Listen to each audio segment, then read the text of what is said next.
Do you intend to answer truthfully? Yes. Do you know where Shanann is now? No. Did you ever lose your temper with Shanann? Chris. Based on the gripping true story. Come here. Do you feel safe Munchkins, hey. out in the light? I love Or you. is this the place Tell us what happened. where monsters hide? You want the truth?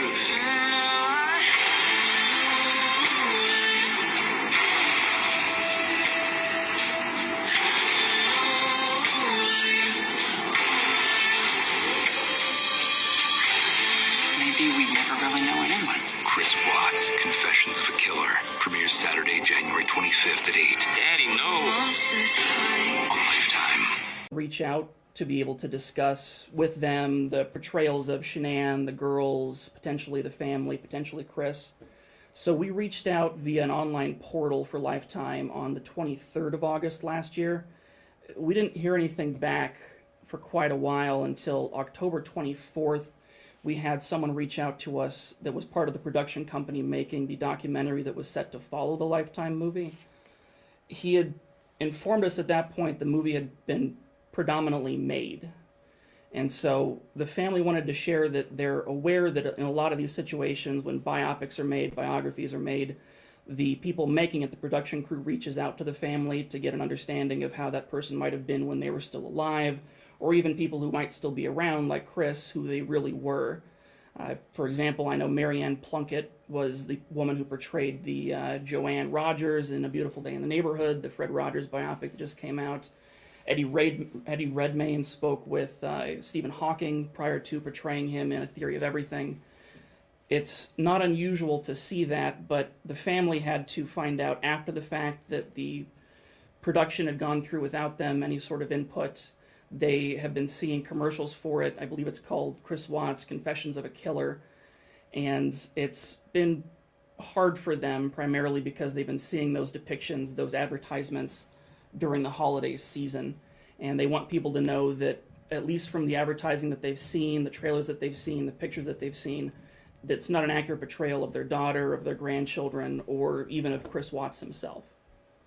The other thing that the family wanted to let everybody know about, especially following our last press conference that we had with Frank, is that after that press conference, we had some people reach out to us from an organization referred to as the Honor Network.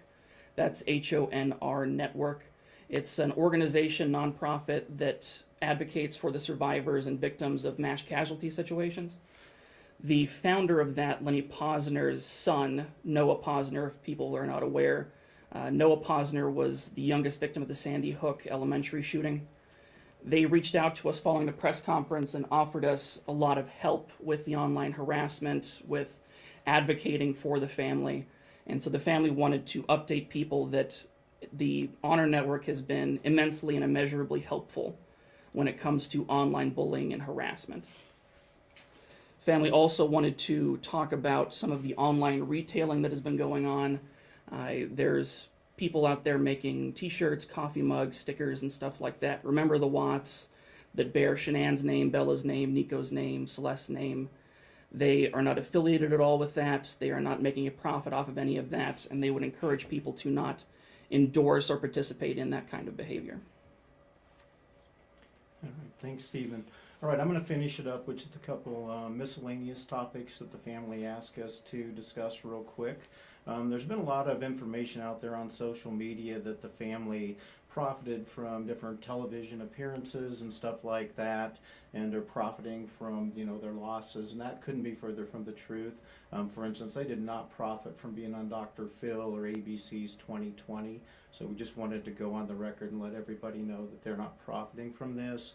Also, we wanted everybody to know that the family has donated all the personal effects from Shanann, Bella, and Celeste to different charities, and so people were able to, use their, their personal items and hopefully to better somebody else's life. And so anyway, they wanted us to share that with everybody. Next, the family has asked us to engage in discussions and start looking into a new law that would either criminalize or allow for civil penalties in the event that you know, people of mass tragedies and stuff like that, the deceased are defamed. And so we've started to reach out to some different contacts and stuff like that. And so we'll keep the news media informed as that progresses. But they did want us to know that. And then finally they asked us to close with, you know, it's time to let the case rest. The Weld County DA's office, they did an amazing job along with law enforcement. The family couldn't be more thankful for the efforts of these individuals. And they just wanted everybody to, it's time to move on. And Mr. Watts was brought to justice, and so they're very pleased with that result, and they're just asking that everybody move on, and they would like to thank everybody for their time today, for coming out to listen to the statement, and now we're ready to open it up to any questions that you all may have. The family wants to move on. Are they finding that difficult with the fact that this movie is coming out? Yes, yeah. I think that the movie coming out makes it difficult, and especially as Stephen pointed out earlier, the commercials for the movie that were running all during the holiday season, we received a text one morning right before Christmas saying, "This is what I woke up to this morning." So it's difficult for them, and that does make it harder to move on. Stephen, I know that you said that it took several months for them to even find out that this movie was being made. Did Lifetime consult with them at all? Did the family provide pictures or documents or anything, any interviews to the movie, or was this completely, do they have no part of this? They have no part in it. It's a bit nuanced. There are two different production crews, from our understanding, working with Lifetime. One would be the movie itself coming out on the 25th. Following that, there will be a sort of in the real life of these people kind of thing, where they have friends of the various people associated with the case that are talking to production crew on that. The one that predominantly made the movie itself did not reach out. The actors and actresses did not reach out. Lifetime itself as a parent company did not reach out. We did not discover it was being made until everybody else did on August 21st, and we did not discover that it had already been completed in production until after it was too late. Now that it's been completed, has Lifetime reached out to you guys or the family to review the movie before it actually hits the TV?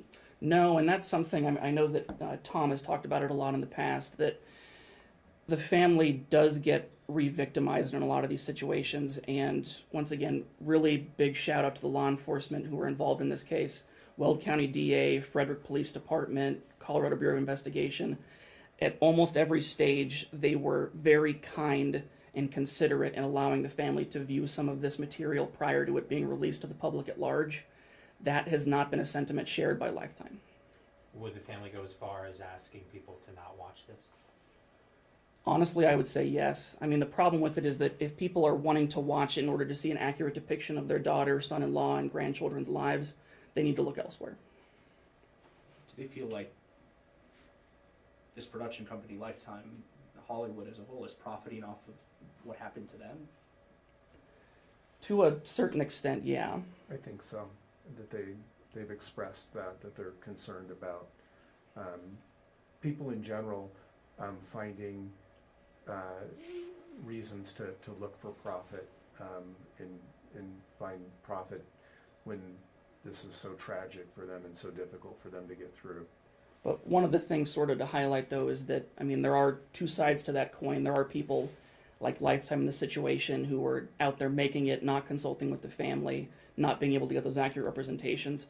There have been other people who have reached out. We're not at liberty to discuss it, but there are other people who have reached out that have worked closely with the family in producing some of these documentaries. And we are eternally grateful, the family is eternally grateful to be able to have a voice in how their daughter and how their grandchildren are depicted. There could be other documentaries coming out. There might be. I We're not at liberty to say. Sure. I guess one of the big questions here is, you know, we start off with harassment. We obviously know this is a difficult time for the family now that this movie is going to be premiering. Has the harassment increased? Is it getting any worse than the last time we talked about this? So if you're referring to the last time we talked about this as when we had that press conference with Frank, no, thankfully, once again, the Honor Network, and I would encourage everybody to look out for what the Honor Network is. I had never heard about it. I don't know if anybody else in the firm had ever heard about it. Frank and Sandy definitely had not. But they are an amazing organization. They do an absolutely stupendous job of scrubbing the internet, getting rid of a lot of this harassment, and they do both a deep dive helping out the victims in these kinds of cases, as well as ongoing remediation to help them not only just assist them in getting some of this material removed from online, but in healing. When we talk about this stuff going on the internet, is it threats? What is it that people are saying? It's a lot of different things. I think the parts that disturb the family a lot, and I know Tom was mentioning it earlier, people who are, or Brad also mentioned earlier, are people who are armchair detectives going out there trying to find scraps of evidence, say that, oh, that, Chris really wasn't the killer, it was X, or, his original confession was the true confession and Shanann did have a hand in this, or there's some sort of conspiracy going on to it. That kind of stuff bothers them a lot, but there have been a number of instances of people reaching out to them, threatening them anonymously. Not even just them. We know that a lot of people associated, even tangentially, with the family or the house or law enforcement have undergone a lot of this harassment as well. It's multifaceted and it is complex, and it's nice to have organizations that are out there who are able to tackle that in a way that 10, 20 years ago we would never have had. Are they afraid that once this movie premieres, it's going to resurrect some of that harassment that they've experienced in the past? They are. They're concerned about it, that could continue to happen. And to your other question, I think certainly the most hurtful things, and Stephen mentioned them, are anything where they implicate Shanann and refer back to the original confession and talk about the fact that she was somehow involved in this and blaming the victim and somehow asserting that she had something to do with the murder of her children. Clearly that's the most offensive thing to the family and upsets them. And along with the discussion we had with them this afternoon, even, they were telling us that what's hurtful is when they're actually showing, Shanann being strangled actually in the movies, and showing the girls being hauled out to the oil site and stuff like that. So it's stuff like that. It's just hard to watch, and anyway, that's very, very hurtful. So I'm sure you guys have been in contact with the family regarding this. Could you describe what state they were in when you told them this movie's premiering and it's just weeks away? They actually are the ones who brought it to our attention. They had seen the People article, and I imagine it was brought to their attention even by somebody else that's a friend of theirs or a family friend, something like that. It's been more, at least from my personal perspective of it, more hurtful to see the actual depictions themselves. It's one thing to hear that there's going to be a depiction of your daughter being murdered and that it's going to air over and over and over again. You're going to see trailers for it over and over and over again. Than it is to actually see those things. And so it's very difficult for them. I mean, once again, when we talk about laying this case to rest, letting it be over, it's all instances of it. It's not just people making these movies. It's not just people issuing threats online. It's people talking about it pretty much in general. They haven't really had that opportunity that a lot of victims get to mourn, predominantly just because of the culture that we have right now. People hear about it all over the world now. But can you describe the emotional state they were in when you discussed this? Was this anger? Was this hurt? Was this pain? I would say both, anger and hurt, but would say that it leans more towards pain. That they, at least in conversations that I've had with both Frank and Sandy, have just indicated how horrible it is to relive that. And as I referred to earlier, the call that I had with them around Christmas, and they said, we woke up this morning and watched a depiction of our daughter being strangled, and it brings everything back up to the surface all over again. So. As much as I hate to ask this, I mean, do you think they actually will end up watching it just out of curiosity to see how their family ended up being portrayed, or is it too graphic for them to actually sit down and watch? I think they go back and forth on that. I mean, it'd be very difficult, even just referring on a personal basis, if something like this had happened to me, it'd be difficult not to watch it and not to see what exactly happened. It's unclear at this point. I mean, yes, they'll have access to it. They have the Lifetime channel. It's something that comes with a lot of major basic cable packages, but we are not sure at this point if they'll watch it. I mean, once again, they've seen the trailers, they've seen what the movie is predominantly going to portray, but obviously saying that you're going to see it, saying you're going to watch it, and actually sitting down and being able to stomach sitting through it are two different things. Do we foresee legal action being taken after this movie airs? I'd say it's unlikely. We've discussed it, but unfortunately in the United States there's a lot of protections for people in these kinds of situations, production companies in these situations you wouldn't see in places like the UK or Germany or France, where there is a lot more protection for people who are victims and who have biopics made about them. Yeah.